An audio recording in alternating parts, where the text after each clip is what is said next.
Nigeria to sanction airlines selling flight tickets in foreign currency. Federal government may seek bailout from IMF if fiscal challenges are not addressed, says the budget office. Oil prices rise on specter of Europe energy rationing, plus Japan's Nikkei rises 2% in mixed Asia session. This is Business Express on the network service of the Nigerian Television Authority, the NTA, and we're reaching you from Abuja, the nation's capital. I am Leah Katung, Babatunde. You're welcome.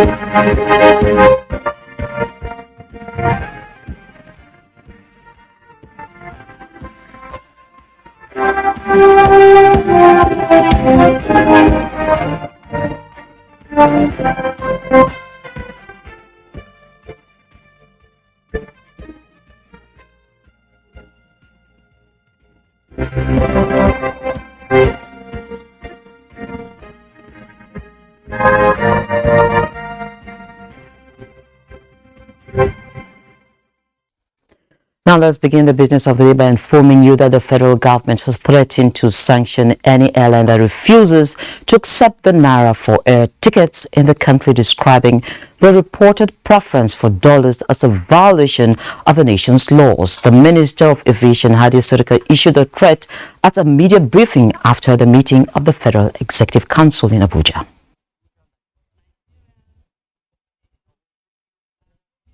The high and the mighty amongst them will be sanctioned if they are caught doing that. NTA had been directed to swing into action, and once we find any airline violating this, we will definitely deal with them. Instances where there were air crashes in Nigeria due to masts. The one in Jos involving Wase, Abla Wase, was a clear cut of having masts around the airport or in the vicinity or en route, or any other obstruction for that matter, so long as it causes unsafe operations. That needs to be determined, and that needs to be regulated by NTA. The government will ensure that the law has been enforced. What concerns us in civil aviation is how very safe, secure, and efficient you depart point A and land at point B. The federal government says Nigeria may seek a bailout from the International Monetary Fund, IMF, over its mounting debts if it cannot address its fiscal challenges before further escalating. This was disclosed by the Director General of the Budget Office of the Federation, Ben Akabwezi, where he insisted that Nigeria needs to sort out her revenue problem. Akabwezi, who said that although Nigeria is not yet in that kind of desperate situation to seek relief from the IMF, however, warned that the country may unwillingly ask for a bailout from the multilateral financial institution if the fiscal challenges are not addressed in a sensible and sustainable manner. So how much is the naira exchanging for other currencies?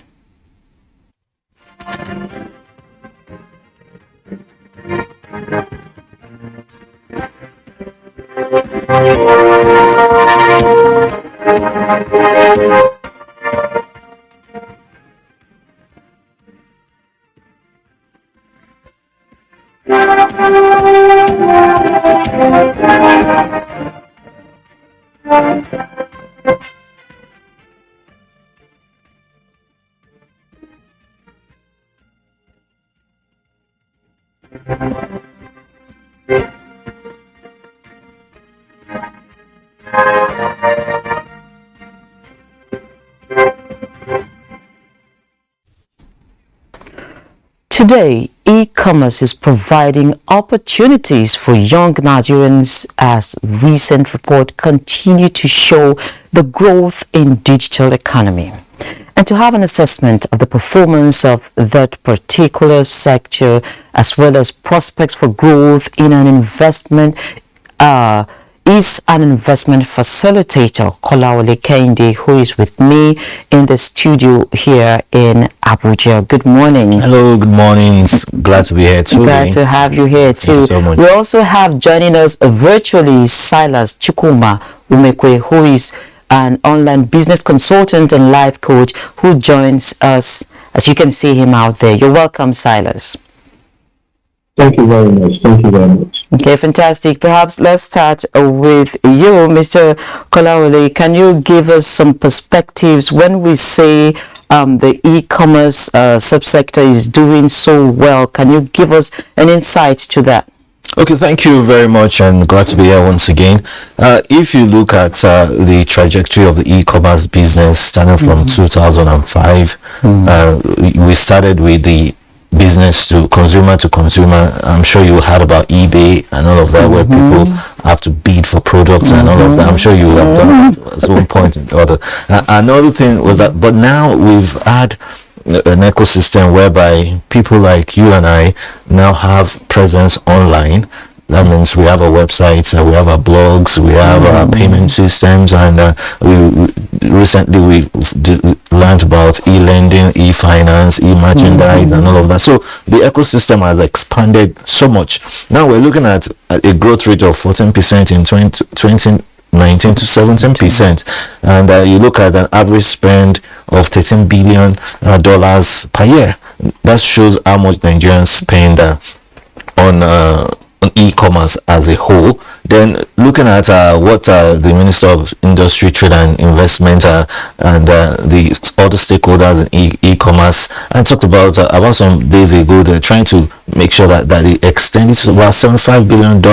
So you could imagine if we can have that huge funds and spent in e-commerce space, it would definitely be an alternative to oil and gas and our shift towards diversification of the economy.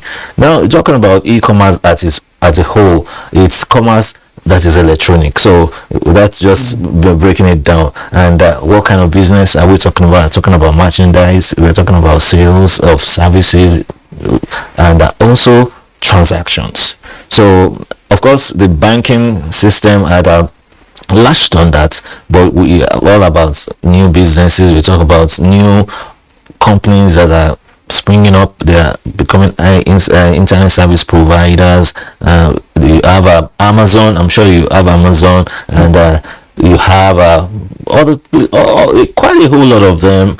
And what it means is that people can sit at the comfort of their home now and choose. Now that we're talking about ease of choice, how to transact, yes, and what to transact. Yes, and they transact from the minute to the very major things, like women, a lot of beauty products, and that's the largest selling service that sector in e-commerce in Nigeria. Wow. A lot of ladies buy products online, and I'm sure you will have heard about TikTok and TikTok, Instagram, and all of that. This is a micro platform whereby Nigerian ladies, about 65% of youths actually in that space, and they sell businesses, they sell services to themselves. It's a huge economy and a huge community, if you ask me. Okay, so when we talk of 65%, I want to bring Silas into the conversation. Now, Silas, if we have you there, 65% of the youth is actually something that is phenomenal. So how secured is it to do business online in Nigeria? All right. Thank you very much. Doing business online, when we talk about doing business online, the safety of doing business online is not just about it's not just a Nigerian something, if you ask me, right? The safety of doing business online is a global issue, right? The last time I had the opportunity to speak, we talked about it a little. And one of the things we talked about when we were discussing about this was, there's this issue of what I ordered and what I got. So usually that's one of the major issues of doing businesses online. Aside that, also there is also the issue of although this is very rare, right? This is very rare, but there's also the issue of you pay for an item and you don't get the item.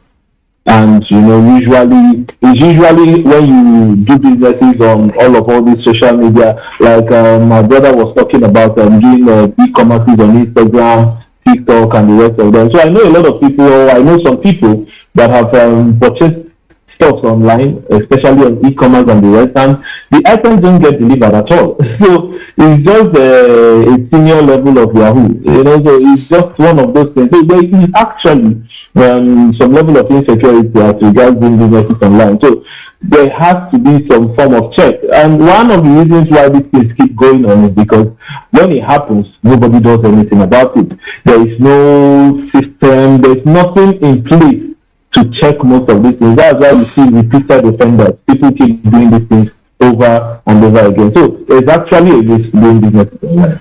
Okay, great. Now there's the policy coming in on e-commerce by the federal government. I'm particularly now interested in checkmating infractions when you transact online. We've had lots of complaints. People say, oh, this person advertise this merchandise via any of the platforms. I did a payment based on trust and I never got delivery, and the person stopped speaking phone calls, and then I don't know how to trace the person. How do we streamline, as you've noted this, to sort of put some control measures and make it a safe space for transactions? Silas?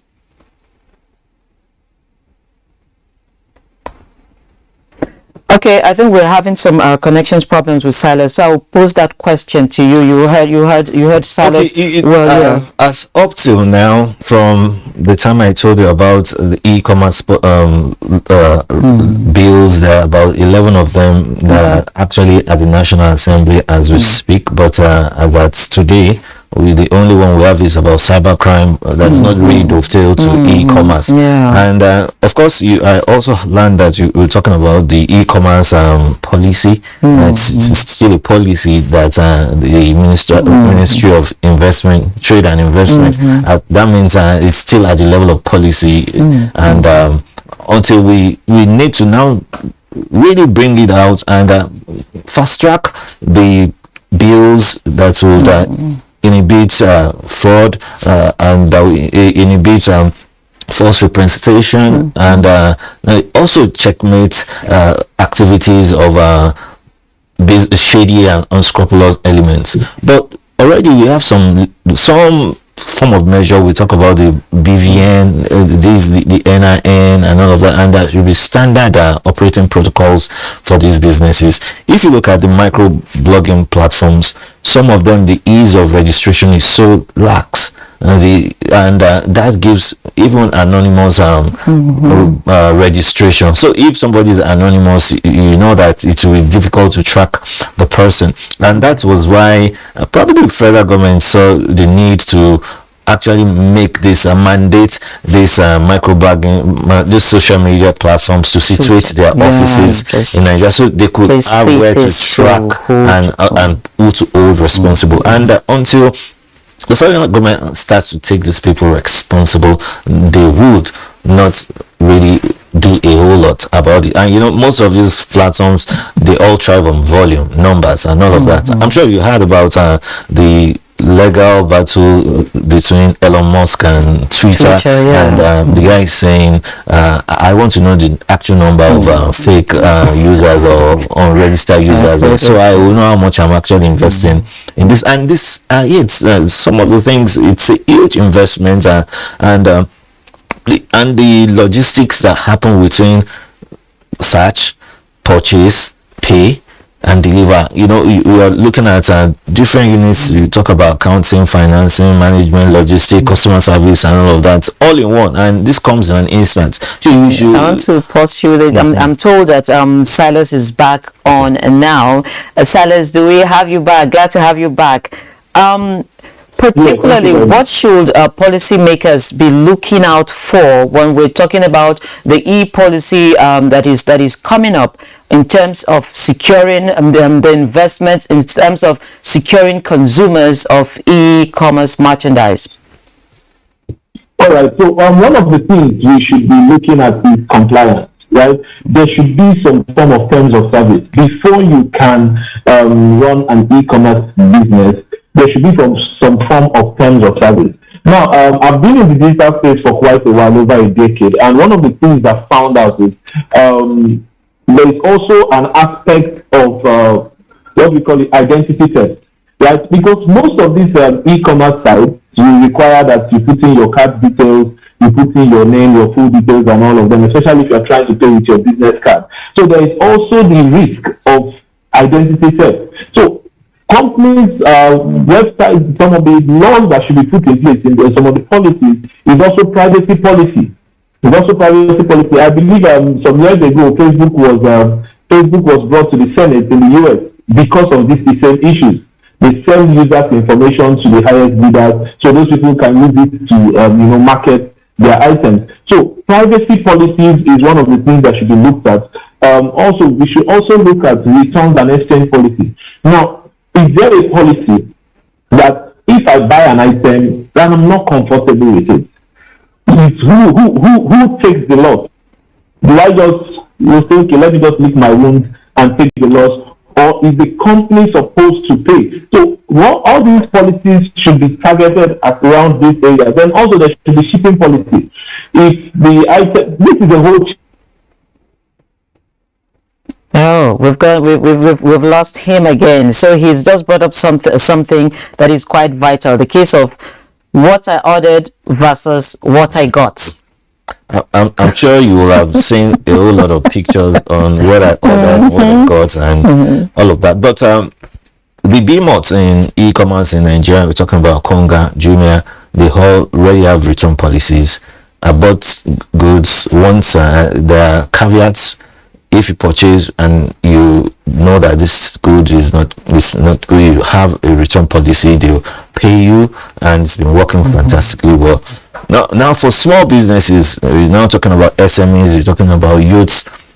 The first thing is for these businesses to really formalize themselves, because when you don't formalize yourself, it becomes so difficult to craft policies on a one-on-one basis. And you know that the types of businesses that happen online, you have B2B, that's been business to business, you have business to consumer, you have consumer to consumer, and you have consumer to business. So the area of the consumer to consumer is where much of this fraud happens. But hey, there's always also a way that people have been doing. They call people, they say, I'm going to call you out. You heard about that. I think I've seen a lot of that on Twitter, especially. It's a kind of a return policy, but of course it's a crude way, but people are getting results from that. However, what's the percentage of the result? Probably maybe 35% or thereabout, because people, you say you can't shame the shameless. Yeah, Some people really don't mind to be called out once. And once you are called out and the regulatory agencies are tagged to it, what do they do? That's also another thing you will need to look at. So that means they need to build capacity. EFCC needs to build capacity. NDLA needs to build capacity. NAFDAC needs to build capacity, because you sell quite a whole lot of things, from, like I mentioned, from beauty products to pharmaceuticals to clothing to service and all of that, and SMIDA, and all of those people need to come to the space, and it's a whole bucket, and people need to do that, and the government also needs to support that. Now, if you want to do a consumer to consumer business, there must be some terms of agreement, and these are things that every person that wants to come to the ecosystem must adhere to, which he also mentioned in terms of compliance. Yes. So Silas, before I let you go, do you think we should, what is your take on taxing the digital economy? Taxing the digital economy is actually very important, because the government needs to, the online space is something else. As a matter of fact, it's something else. There's so much money going in there, and taxing it is going to be helpful to the government. However, if you consider that also, you should also consider the aspect of what areas are you supposed to tax. You know, you should not just tax every digital service provider as regards e-commerce. The people that are into manufacturing, agro products, you can use that create incentives on taxes to motivate people to go in that area, because one of the advantages of e-commerce is export. Because I run an e-commerce system, and I've exported items to Ghana and so many other places. And I know a lot of friends that have exported their books and other things to other places, and all of these are their online stuff. So it's also a form of foreign revenue. So if you are going to, the government should tax it, but they should look at, there should be categories of taxing, so you can encourage people to go into certain niches. Because if you look at, like my brother was saying earlier, the online space is saturated with the makeup, shoe, bag, clothes, all those things. If you open your Instagram, you can barely slide twice and you not see like 200 people doing the same thing. But if you put tax, you're lenient on taxes on certain areas and categories, agri and the rest of them, and a lot of people would be interested in going that way. Because one of the things the US did, as regards cryptocurrency, for instance, the tax on cryptocurrency is 40%. 40% tax. So a lot of people are looking at it and okay, this, but they are making so much money. So if Nigeria can take that route, look at the areas where there's so much money, and there's a lot of traffic, a lot of people are already in it, then you can put things on tax there. Then if you look at areas you want to encourage people to go into, you can bring down the tax there, or even give a tax break, maybe for a year or 2 years, and it's that. So that's what I think. Okay, thank you, Silas. And your last line, because I'm told we don't have any more time, what you think in 1 minute about taxing the digital economy? Well, to tax the digital economy, you need to focus on the big boys, and that's my own take. And start from the top. Start from the top and ensure that that is done. We're talking about VAT and all of that. I think that the government should just stop on that and drag more people into this space before they consider taxation. I think laws are better now before the taxation comes in. Okay, I must sincerely thank you, gentlemen, for being part of the show today, and we hope to bring you back as we keep this conversation burning. Thank you. Thank you very much. Thank you very much. Great. Next is our Surviving COVID-19 series as put together by Olainka Ojo.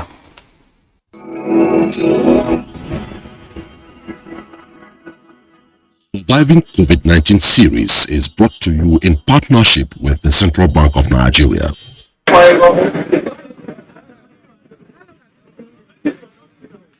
You don't tell, because you go reach like 13 years now, in this area now. Yeah. Wow. In that time we suffer well here, and because in that time said do not even allow anybody to even come to market. Even though we trying to come, you don't even allow us to enter the market. We can stay in the gates, and we even suffer well in that time. That is what I can say. For you to even get transport to go back to home, we are happy now because we are working normal now. No any problem. The only one to know we don't have like.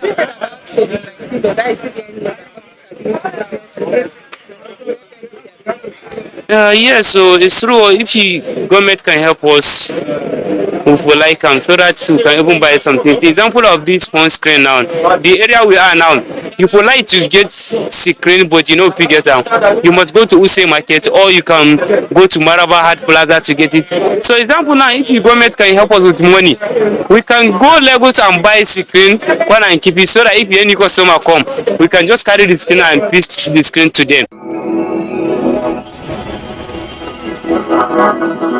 Surviving COVID-19 series is brought to you in partnership with the Central Bank of Nigeria. Now, the equities market extended a negative trend at the close of the midweek session, affecting market sentiments. The all-share index fell by 0.09% to resume this morning at 49,599.73 basis points. 128.9 million shares valued at 1.6 billion were traded in the previous session in 3,426 deals. Equity capitalization also fell to 26.7 trillion naira. The financial services industry led the activity chart with Sterling Bank, Zenith Bank, and Guarantee Trust Bank holdings compared with the most traded shares. Of course, all the banking stocks are there, and this is where we end this episode of the program. We hope we have been able to add one or two values to your knowledge base. Business Express returns tomorrow at 3 p.m. Don't forget, you can access all previous episodes on YouTube on the NTA's channel. You can also communicate with us via our various social media platforms. My name is Leah Katung, Babatunde. Have a wonderful day, and God bless Nigeria.